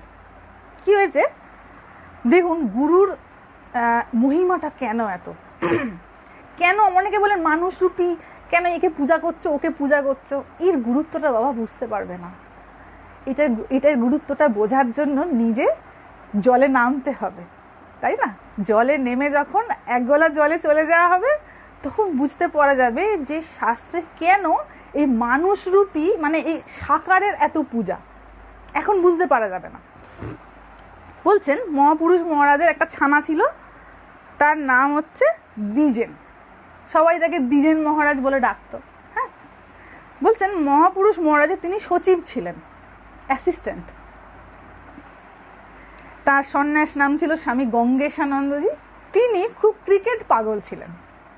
থাকে না মানুষের ভালো লাগা থাকে, কেউ হয়তো ক্রিকেট দেখতে খুব ভালোবাসেন, তিনি খুব ক্রিকেট পাগল ছিলেন। সন্ন্যাস হয়ে গেছে কিন্তু তবুও ওনার ক্রিকেটের প্রতি একটা ভালোবাসা রয়ে গেছে। মহারাজ সেটি জানতেন, মহাপুরুষ মহারাজ সেটি খুব ভালো করে জানতেন। ভারতীয় দল খুব খারাপ খেললে পরদিনের খবরের কাগজের সেই অংশটা মহাপুরুষ মহারাজ বার করে অন্য সেবকের মাধ্যমে দ্বিজেন মহারাজের কাছে পাঠিয়ে দিতেন। বলতেন আজ দ্বিজেনের জন্য বড় খবর আছে, ভারত ভালো খেলতে পারেনি, ওই জন্য মহাপুরুষ মহারাজ খবরের কাগজের ওই অংশটা কেটে দ্বিজেন মহারাজকে পাঠিয়ে দিতেন যে হ্যাঁ রে তোর খবর আছে। এইবার ক্রিকেটের কোনো বড় সড়ো ম্যাচ থাকলে কাজের ফাঁকে ফাঁকে রেডিওতে কমেন্ট্রি শোনা, আর দুপুরে প্রসাদ পাওয়ার পর খবরের কাগজে ক্রিকেটের খবর সবিস্তার পাঠ ছিল সেই সময়ে দ্বিজেন মহারাজের নিত্য রুটিন। স্বাভাবিক, যার ভালো লাগা থাকবে সে তো বারবার ওটাতে অ্যাট্রাক্টেড হবেই, যে কেউ। তো বাবা যদি কেউ সাধারণ হতো, কোনো সাধারণ ব্যক্তি হলে কি বলতেন, তুমি এটা করো না, এটাই তো বলতেন। তাকে হয়তো কিছু হয়তো কঠিন মন্তব্য করে বলতেন, সাধু হয়েছে এসব আবার কি, বা তাকে হয়তো কড়া মন্তব্য করতেন। মহারাজ কি করলেন দেখুন, খুব মজা লাগবে এটা শুনে। তখন কলকাতায় টেস্ট ক্রিকেট চলছে, ইডেন গার্ডেন্সে টেস্ট ক্রিকেট চলছে। দ্বিজেন মহারাজের মনে তীব্র ইচ্ছা একবার মাঠে যান। টেস্ট ক্রিকেট 5 দিন ধরে হয়। দ্বিজেন মহারাজের খুব মনে ইচ্ছা হয়েছে যে আমি একটুখানি একদিন গেলে খুব ভালো হতো, মনটা কেবল উসকুস উসকুস করছে। কাউকে কিছু বলেননি, 2 দিন খেলা হয়ে গিয়েছে। তৃতীয় দিনে খেলা খুব আকর্ষণীয় অবস্থায় গড়িয়েছে, খুব একটা এমন মানে এদিক যাবে না ওদিক যাবে, একদম মাঝখানে হয়ে রয়েছে কে জিতবে, খুব একটা টান টান উত্তেজনার জায়গায় এসে উপস্থিত হয়েছে। সন্ধ্যায় মহাপুরুষ মহারাজ দ্বিজেন মহারাজকে ডাকলেন, বললেন কাল তুমি খেলা দেখে এসো। দ্বিজেন মহারাজ যেন আকাশ থেকে পড়লেন। এখন টিকিটই বা কোথায় পাবে, না টাকাই বা কে দেবে। নর্মাল তখন সাধুদের হাতে টাকা পয়সা থাকতো না, কোথা থেকে পাবেন, স্বাভাবিক। কোনো তো চাকরি বাকরি তখন করতেন না যে হ্যাঁ বাবা চাকরি করে মাস গেলে আমার হাতে টাকা পয়সা আসবে, টাকা পয়সা থাকতো না। তো টিকিটই বা কোথা থেকে পাবো, আর টাকা পয়সাই কে দেবে। মহাপুরুষ মহারাজ বললেন টেবিলের উপরে ওখানে একটা টিকিট রাখা আছে, আর আমার জামার পকেটে কিছু টাকা আছে, দেখো তোমার কত লাগবে, ওখান থেকে নিয়ে যেও। আশ্চর্য, মহাপুরুষ মহারাজ কাউকে না জানিয়ে এক পরিচিত ডাক্তার ভক্তের মাধ্যমে একদিনের একটা টিকিট দ্বিজেন মহারাজের জন্য আনিয়ে রেখেছেন। গুরু সব হুঁশ থাকে, শিষ্য কোন দিকে কি যাচ্ছে না যাচ্ছে। হ্যাঁ,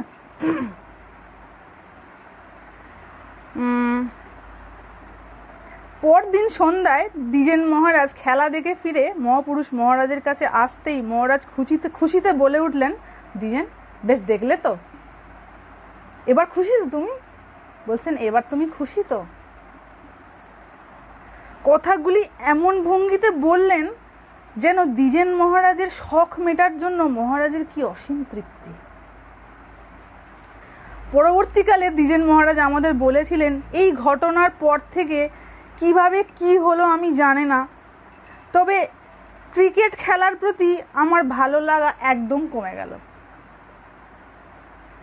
তারপর থেকে আমি জীবনে আর কোনোদিন ক্রিকেট খেলার প্রতি আকর্ষণ বোধ করিনি। অস্বাভাবিক গুরুর অস্বাভাবিক কার্য কিনা? কেউ করবে এটা? মনে হয় কারুর আপনাদের কেউ এটা করবে? যিনি ওই রকম একটা পোস্টে রয়েছেন, যার একটুখানি চরণ সেবা করবে বলে না জানি কতজন আগু পিছু ঘুরছে, তিনি কি করছেন না ক্রিকেট খেলার টিকিট জোগাড় করেছেন, যে ও বেচারি বড় ক্রিকেট খেলা দেখতে চায়, একটা টিকিট নিয়ে আসে। কিন্তু কি হলো না, ধীরে ধীরে ধীরে ধীরে দেখা গেল আপনা হতেই সেটা চলে গেল। তো মোহ কেমন করে কাটাতে হয়, অজ্ঞানতা কেমন করে কাটাতে হয়, এটাই তো অরিজিনাল। ডাক্তার তো সেই, অত বেশি কঠিন ব্যথা দিয়ে এই বলে এত কিছু করার তো দরকার নেই। হোমিওপ্যাথিক ট্রিটমেন্ট তো এই জিনিসই, একটুখানি গুলি দিয়ে দিল, ঠিক হয়ে গেল ব্যথা যন্ত্রণা। বলছি আর কি, যারা এরকম ভাবে ট্রিটমেন্ট করতে জানেন ঠিক বুঝতে পারেন যে কিভাবে কি করলে কোন ওষুধে কত। তবে হ্যাঁ, সবার ক্ষেত্রে আবার এটা প্রযোজ্য নয়।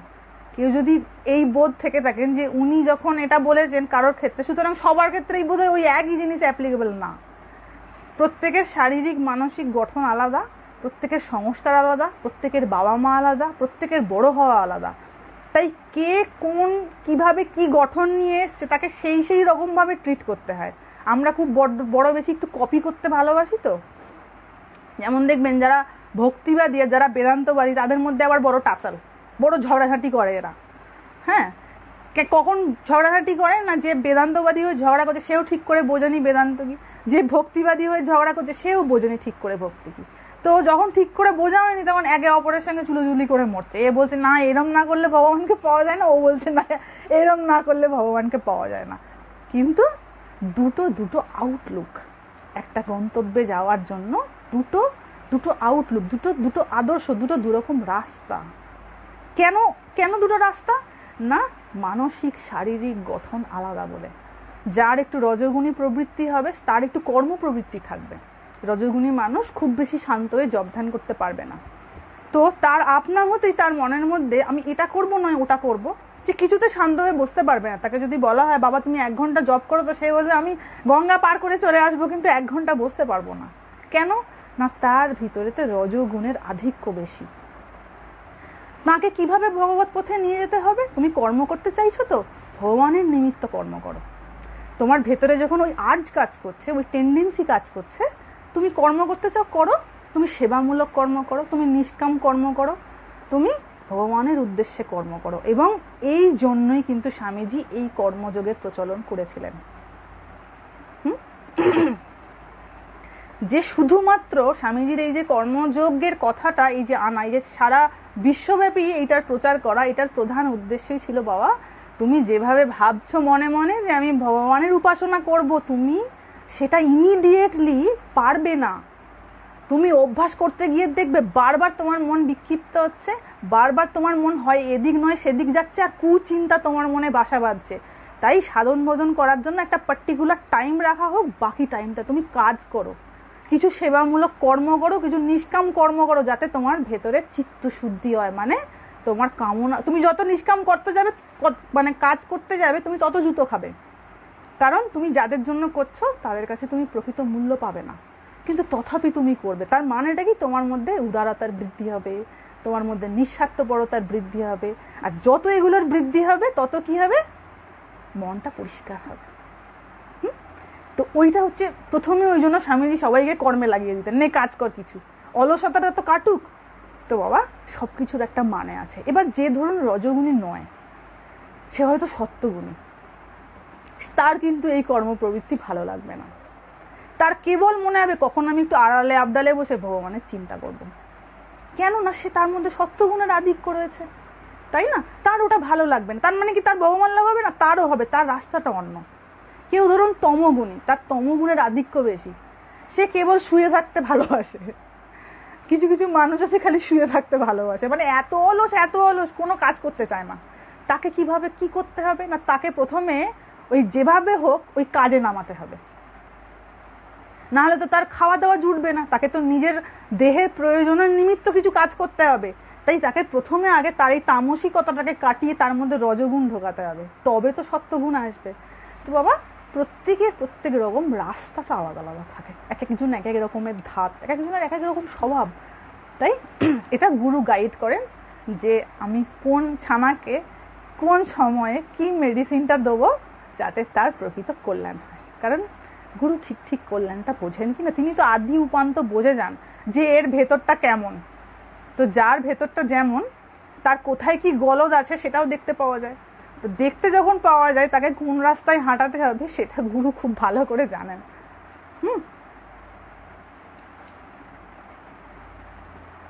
9:06 বেজে গেছে, আর 5 মিনিট থাকবো, তারপরে লাইভটা বন্ধ করব। এটা আজকে শেষ হলো না, একটুখানি বাকি রয়ে গেল। যতটা ভেবেছিলাম বলবো, কি করে টাইম চলে যায় ভগবান জানে। হুস করে আসে, হুস করে টাইম চলে যায়।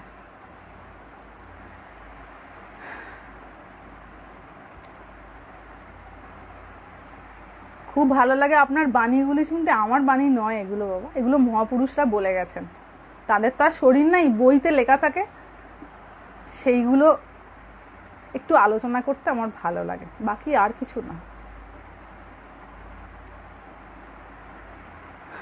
যার জন্য পড়াশোনার সাথে সাথে না নিজের একটা প্রপার গাইডেন্স খুব দরকার, খুব দরকার। আমি যত মানে অসৎ সঙ্গে মিশবো, অসৎ সঙ্গ মানে হচ্ছে যেখানে কামনা বাসনার আলোচনা হয়, চর্চা হয়। আমার কাছে মনে হয় 10 মিনিট হলো, আমারও মনে হয় 10 মিনিট হলো, হুস করে কোথা দিয়ে টাইম চলে গেল।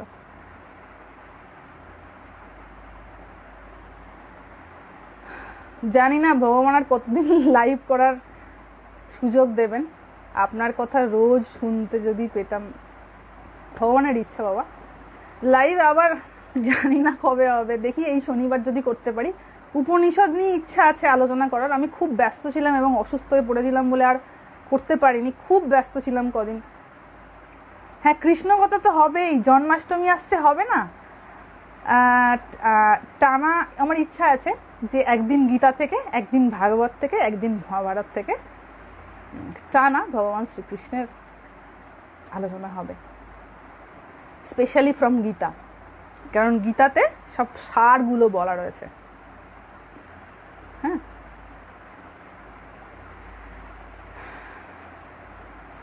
আর এই জায়গা জানো তো বাবা, সোশ্যাল মিডিয়াতে ভগবত কথা এটা বলার জায়গা না, এটাও একটা ফ্যাক্টর।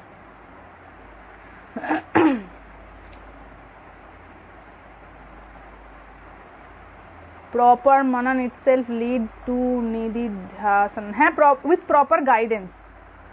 হ্যাঁ, আমি অনুধ্যানটা কেমন ভাবে করছি এটার একটা প্রপার গাইডেন্স থাকতে হবে। কারণ মানে কত রকমের যে রাস্তা রয়েছে, নিজের নিজের সংস্কার অনুযায়ী সেইগুলোতে আটকে যাব। এবং সেই সংস্কার আলাদা আলাদা বলেই কিন্তু এত মত কেন তৈরি হয়েছে। সবাই তো তাহলে এক মতেই চলতে পারতো। তার কারণ হচ্ছে এইখানটা সবার আলাদা আলাদা, ইন্টেলিজেন্স লেভেল আলাদা। প্রত্যেকের বুদ্ধির যে স্তর, গ্রহণ করার যে স্তর, সেটা আলাদা আলাদা। প্রত্যেকটা মানুষ ধরুন এক একজন এক এক রকম প্রশ্ন করে, এক এক রকম লেভেলের প্রশ্ন করে, এক এক রকম মানের প্রশ্ন করে। কি যার যত মস্তিষ্ক উন্নত তার প্রশ্নটা তত উন্নত। সেরকম হেজিবেজি প্রশ্ন করে না। স্বামীজি ওই জন্য প্রথমে গিয়েই বলেছেন, আপনি কি ভগবানকে দেখেছেন? আপনি আমায় দেখিয়ে দিতে পারবেন? এটাই তো ঠাকুর ভেবেছিলেন। এর কত বড় আস্পর্ধা রে বাবা।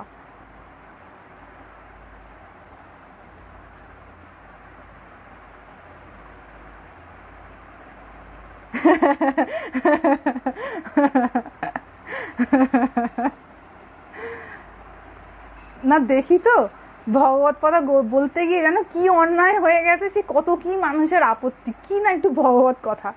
যেখানেতে আমাদের সোশ্যাল মিডিয়ায় ধরুন পুরোপুরি কত রকমের যে উল্টোপাল্টা জিনিস রয়েছে, সেগুলো মানুষ দিব্যি দেখে গোগ্রাসে গিলছে। অথচ যখন একটু ভগবত কথা হয় সেই নিয়ে কত আপত্তি।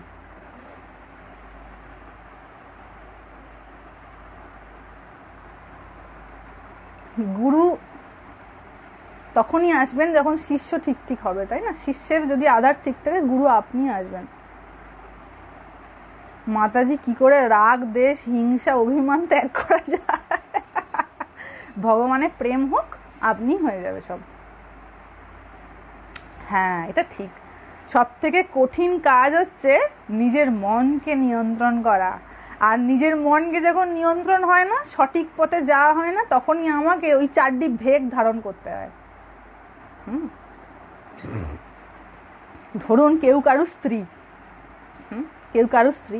সে কি 4টি জায়গায় গিয়ে বলে বেড়াবে আমি অমুকের স্ত্রী, আমি অমুকের, সে তো জানে আমি অমুকের স্ত্রী, তো 10 জায়গায় সেটা বলার দরকার পড়বে যে আমি অমুকের স্ত্রী হই, তাই না? সত্যের বেশি বাবা প্রচারের দরকার পড়ে না, সত্য ইটসেলফ প্রুফ। মিথ্যাকে বরঞ্চ বহুত চিৎকার করতে হয় নিজেকে প্রমাণ করার জন্য।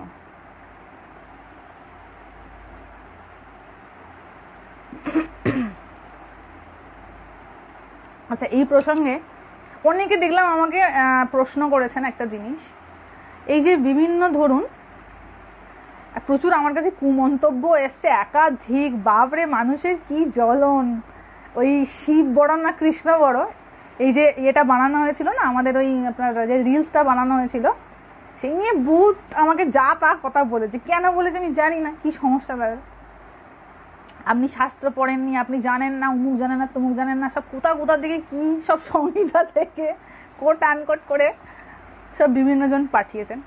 তো বাবা এই প্রসঙ্গে আমি বেশি কথা বলবো না, একটাই কথা বলবো, ওয়ান সিঙ্গল টপ। কি কথা? ব্রহ্মের যে অস্তিত্ব শাস্ত্রে বলা হচ্ছে, সেটা কি বলা হচ্ছে, ব্রহ্ম কি অনন্ত। ব্রহ্মর অস্তিত্ব সম্পর্কে যে বর্ণনা শ্রীমদ্ ভগবত গীতায় রয়েছে সেটা কি অনন্ত। ক্লিয়ার, এটা তো একদম পরিষ্কার। 2nd চ্যাপ্টার যদি কেউ পড়েন বা অন্যান্য জায়গাতেও ব্রহ্ম সম্পর্কে বা ঈশ্বর সম্পর্কে যে ডেফিনিশন দেওয়া হচ্ছে, বলা হচ্ছে তিনি অনন্ত, অনাদি অনন্ত, তার কোনো অন্ত নাই। এটা তো নিশ্চয়ই প্রত্যেকেই মানবে যে ঈশ্বর অনন্ত, ব্রহ্ম অনন্ত। এইবার প্রশ্ন হলো এইটা, ধরুন ঈশ্বর যদি অনন্ত হয়, এবং যারা এই ধরনের আমাকে কুমন্তব্য করলেন যে শিব ছোট কৃষ্ণ বড়, তাহলে ভগবান কৃষ্ণকে তারা ব্রহ্ম মানেন, তো ব্রহ্ম তো অনন্ত, আমি ধরে নিলাম শ্রীকৃষ্ণ অনন্ত। তাহলে শিব কি? যে জিনিস অনন্ত হয় সেটা তো একটাই হয়, তার আবার 2 হয় নাকি? এক ও ব্রহ্ম দ্বিতীয় নাস্তি, মানে এক ব্রহ্মই আছেন, দ্বিতীয় আর কিছু নেই। তো যদি শুধুমাত্র মানে যারা, শুধু আমি তাদেরকে বলছি যারা কুমন্তব্য করেছেন, ডোন্ট টেক ইট পার্সোনালি, ধরুন একমাত্র তাদের কাছে বিশ্বাস যে শ্রীকৃষ্ণ বড় এবং মহাদেব হচ্ছেন ছোট, তো তাহলে বাবা তাহলে তো 2টো হয়ে গেল, তাহলে যেটা 2টো হয়ে গেল সেটা তো লিমিটেড হয়ে গেল, সেটা অনাদি অনন্ত কি করে হলো? আমি তো নিজেই তাহলে বলতে চাইছি যে ভগবান শ্রীকৃষ্ণ অনাদি অনন্ত নয়, কারণ আমি বড় ছোট করছি। অনাদি অনন্তর আবার বড় ছোট হয় নাকি কোনো গালে? যে জিনিসের বড় ছোট হয় তাকে মাপা যায়, তাই না? যে এটা সাইজে বড়, ওটা সাইজে ছোট, সেটা অনন্ত তো হয় না। এটা একটু ভাবনা করার বিষয় আছে। আমি এই যুক্তিটা এই জন্য দিলাম, কারোর ভাবে আঘাত করার জন্য একটা কোয়েশ্চেন মার্ক দিলাম, যে যখনই আমি বড় ছোটর তর্ক বিতর্কে নামলাম, তার মানে আমি কি বোঝাতে চাইলাম যে ইট ইজ লিমিটেড, এর একটা অন্ত আছে। আমি নিজেই এই প্রসঙ্গটাকে তুলে ধরলাম, মানে এটাকে আমি সহমত হলাম এই জায়গাটায় যে অ্যাকচুয়ালি যাকে আমি মানছি তিনি লিমিটেড। হয়তো আমার ধারণার থেকে তিনি অনেক বড় হতে পারেন, কিন্তু তার একটা সীমা আছে। কিন্তু শাস্ত্রে ভগবান শ্রীকৃষ্ণ নিজেকে বলছেন আমি অনন্ত। তাহলে যখনই বড় ছোট কনসেপ্টটা চলে এলো না, আমি নিজেই ওই জায়গায় স্ট্যাম্প লাগিয়ে দিলাম যে ভগবান, আমি যে ভগবানকে মানি সেটা লিমিটেড। কারণ যদি অনন্ত হতো তাহলে বড় ছোটর প্রশ্নই থাকতো না। তো এই অনন্তটা কেমন, এইটা আমাদের বুঝতে হবে। যে এই থ্রু এই যে রূপটা রয়েছে না, রূপ মানে হচ্ছে যে সমস্ত দেবী দেবতাকে আমরা পূজা করি বা আরাধনা করি নিজেদের যার যেমন ভালো লাগে, সেই মিডিয়াটার মাধ্যমে আমি ওই অনন্তকে টাচ করব কেমন করে, ওই অনন্তটা কেমন, যেটাকে ব্রহ্ম বলা হচ্ছে। ঠাকুর কি বলেছিলেন কথামৃতে, ওরে আমি যাকে মা বলি শাস্ত্রে তাকে কি বলে, ব্রহ্ম বলে। তোমরা যাকে ব্রহ্ম বলো আমি তাকে মা বলি। তো ঠাকুরের যে মা মা বলে চিৎকার করাটা, সেটা শুধুমাত্র মা কালীর ওই অবয়বটি নয় বাবা, কথামৃতটা ঠিক করে পড়লে বুঝতে পারবে। যে এই যে এনাদের তো সব বক্তব্য সব একটা কথার মধ্যে দুটো দুটো করে মানে রয়েছে, আমি শুধু আমার যেটুকুন বোঝার ক্ষমতা আমি সেটুকুন বুঝলাম, বাকিটা আর বুঝতেই পারলাম না। এবং তিনি এমন কেন বলেছিলেন, তিনি অমন কেন বলেছিলেন, এটা বৃথা তর্ক করা। তো এখানে এই যে মানে অ্যাকচুয়ালি আমার উদ্দেশ্যটা কি, মোক্ষ লাভ, মুক্তি পাওয়া। তো মোক্ষ লাভ সম্পর্কে গীতায় কি বলা হচ্ছে, তুমি কামনা ত্যাগ করো, তুমি আসক্তি ত্যাগ করো, তবে তুমি মোক্ষ প্রাপ্ত করতে পারবে। তো বাবা এই কামনার মধ্যে কিন্তু সব গোলমালটি লুকিয়ে রয়েছে, মানে আসল ক্লু হচ্ছে এই কামনা। তো যাকে আমি অনন্ত বলে পূজা করছি সেই অবস্থাটা কেমন, এটা অত্যন্ত সূক্ষ্ম বুদ্ধির অধিকারী না থাকলে কে বল একে অপরকে কটূক্তি করে মরে যাবে, তাই না? যদি বাবা বড় ছোটর ব্যাপার হতো, যদি ঝগড়াঝাটির জায়গা থাকতো, তাহলে তো ভগবান শিব এবং কৃষ্ণ নিজেই একে অপরের মধ্যে যুদ্ধ করতো। তা তো হচ্ছে না, তো ভক্তরা যুদ্ধ করে মরছে। তাহলে অজ্ঞানীটা কি? এটা একটা বিগ কোয়েশ্চেন, তাই না? আমি অনন্ত ভগবানের উপাসনা করছি, আমি বারবার বড় ছোট মেজো সেজো প্রমাণ করতে গিয়ে তাকে আমি আমার স্তরে নামিয়ে আনছি, আমার ক্ষুদ্র বুদ্ধির স্তরে। তিনি কোথায় রাজ সিংহাসনে আছেন, রাজ সিংহাসন মানে আবার যেন সিংহাসনে বসিয়ে দেবেন না, এই হচ্ছে সমস্যা। তো কোথায় তিনি অনন্ত ব্রহ্মাণ্ডের মালিক, আমি তাকে আমার এই ক্ষুদ্র বুদ্ধি দিয়ে বিচার করতে গিয়ে তাকে এই মর্তলোকে নামিয়ে আমি মাপছি, তুলা দিয়ে, কি বলে, তুলা দণ্ড দিয়ে মাপার যে মেশিন আছে তাতে মাপছি, এই নিয়ে বড়। আর আমি কোনটা দিয়ে মাপছি না, আমার এইটুকুন বুদ্ধি দিয়ে, তাই না? এক্ষুনি যদি ধরুন আমার বাড়িতে একটা কেউ প্রিয়জন রয়েছে, আমি এক্ষুনি খবর পেলাম তার একটা মারণ রোগ ধরা পড়েছে, কোথায় যাবে আমার বুদ্ধি, তাই না? কোথায় যাবে আমার বুদ্ধি? তো বাবা যদি কেউ নিজেকে মনে করে থাকে আমি অত্যন্ত জ্ঞানী, আমি অত্যন্ত পণ্ডিত, আমি অত্যন্ত বীর পুরুষ, অনেকে মনে হয়ে থাকে না, মানে আমি অত্যন্ত সাহসী, আমি সব করতে পারি, এরকম মনের মধ্যে তুচ্ছ অভিমান তৈরি হয়ে যায়। তো সেখানে বলবো জীবনে শান্তি পেয়ে দেখাও। যদি ক্ষমতা থাকে, যদি নিজেকে এতটাই শূরবীর মনে হয় না, বিরাট ক্ষমতা সম্পন্ন, বিরাট জ্ঞান, সেই জ্ঞানের বিনিময়ে নিজের জীবনে শান্তি পেয়ে দেখাও। That is your original knowledge. তোমার জীবনে প্রচুর নলেজ, কিন্তু ভেতরে জ্বলে পুড়ে মরে যাচ্ছ, ওই নলেজের কোনো দাম নেই বাবা। ওটা কেবল অন্যকে আঘাত করার জন্য কাজে লাগানো হবে। প্রকৃত না আমার নিজের কোনো কল্যাণ হবে, না অন্যের কোনো কল্যাণ হবে। আমি এই অনন্ত সৃষ্টির যিনি অধিপতি, তাকে যত আমার মানে ক্ষুদ্র বুদ্ধি দিয়ে বিচার করে এটা নয় সেটা করতে যাব, মানে আমি যে কি মহাপাপের ভাগী হচ্ছে আমি নিজে বুঝতে পারবো না। কারণ কর্মের গহন তত্ত্ব বোঝার আমার মাথার মধ্যে এটা প্লে করছে না। আমার মাথার মধ্যে যেটা ঢুকিয়ে দেওয়া হয়েছে আমি ওইটাই ভেবে নিয়েছি যে এর বাইরে বোধহয় কোনো সত্য হতে পারে না, আমি সব থেকে শ্রেষ্ঠ জিনিসটা বুঝেছি, এর বাইরে সব মূর্খ, যে যা বুঝেছে সবাই কিছু জানে না, আমি একাই খালি সত্য জানি, এমনটা কিন্তু নয়। তাই এটা মনে রাখতে হবে, আমি যার আরাধনা করছি, যাকে আমি উপাসনা করছি, যার কৃপা প্রার্থনা করছি, তিনি কিন্তু অনন্ত।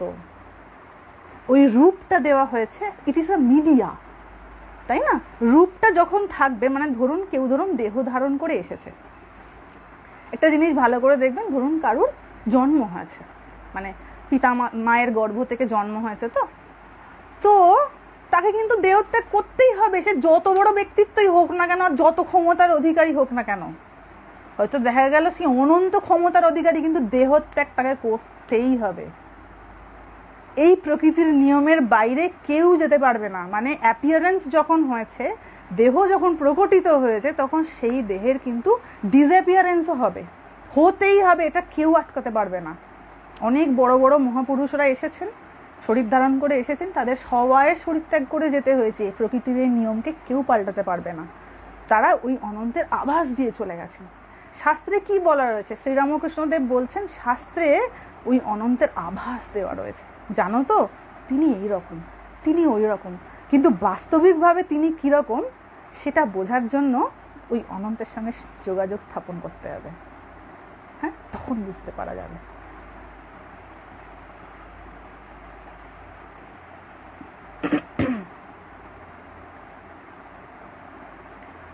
তাই এরকম কোনো মানে নেই, অনন্ত একটাই, আমরা প্রত্যেকে তাঁরই উপাসনা করি, ওখানে ভেদাভেদের কোনো জায়গা নেই।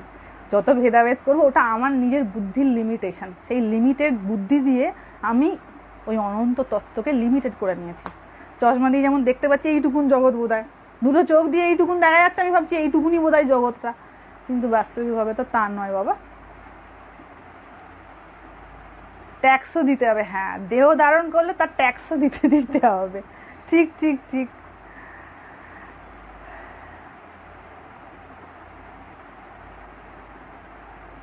একটু অধ্যাবসায়ের দরকার আছে।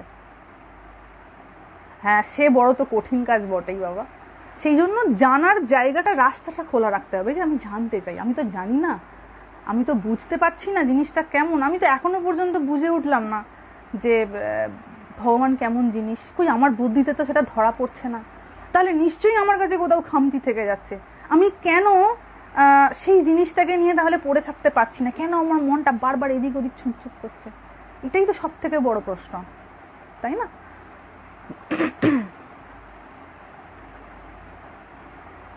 কালী, দুর্গা, লক্ষ্মী, সরস্বতী, রাধা রানী সবাই, হ্যাঁ বাবা, এক নয় তো কি, আলাদা দেখবে কি?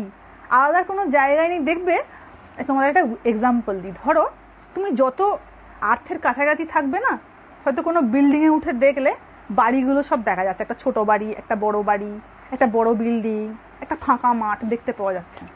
তুমি প্লেনে করে যাবে, দেখবে কিছু আলাদা আর বোঝা যাচ্ছে না, সব এক দেখাচ্ছে। তেমনি নিজের মনের অবস্থাটা না, ভগবানের যত নিকটে যাবে, যত মনের উচ্চ অবস্থা আসবে, তত তুমি দেখবে সব একই হয়ে রয়েছে। সর্বম খলু ইদম ব্রহ্ম, এই সমস্ত কিছুতে যে ব্রহ্মের বিস্তার হয়ে রয়েছে, এইটি যদি না দর্শন হয়, তাহলে ওই ভেদ বুদ্ধিটাই বারবার আমি প্রকাট করে ফেলবো, এ আলাদা, ও আলাদা, ও আলাদা। তারপর দেখবেন দুটো হাতই লড়াই করছে, ডান হাত বলছে আমি সব ঠিক ঠিক কাজ করি, তোর কোনো কাজ নেই, বাঁ হাত বলবে না, তুই যদি না থাকিস তাহলে তো আমি কাজ সামলাবো। তাহলে দেখবেন দুটো হাতে কোনো সময় মারামারি শুরু হয়ে গেছে, দুটো চোখে মারামারি শুরু হয়ে গেছে, ডান চোখ বলবে আমি বেশি দেখি, বাঁ চোখ বলবে আমি বেশি দেখি, তাই না? দাঁতগুলোর মধ্যে ঝগড়া লেগে যাবে, জিভ ঝগড়া করবে একে অপরের সঙ্গে, তো সেরকম ব্যাপার হয়ে গেল। এগুলোর মধ্যে কোনো ভেদাভেদের ব্যাপার নেই, কারণ আমাদের হিন্দু ধর্মটা একটু জটিল। তো জটিল মানে হচ্ছে কি, খুব সূক্ষ্ম বুদ্ধি দরকার, কারণ এর যে ব্যাপ্তি সেটা অনেক বড়। যে যেটুকুন অংশ বুঝেছে সে মনে করছে ওইটুকুনি বোধহয় সবটা, তা কিন্তু নয়। আমাকে পুরোটা বুঝতে গেলে আমার জীবনটাকে ওতে দিতে হবে। যদি দেখা যায় আমি 50 বছর ধরে জীবনে সাধনা করছি, একটা তার জায়গা থাকে কিছু উপলব্ধি করার, কিন্তু আমার সাধন নেই, ভজন নেই, ব্রহ্মচর্য নেই, কিচ্ছু নেই, আমি শুধু হাও হাও করে চিৎকার করছি, ওটাতে কি হবে?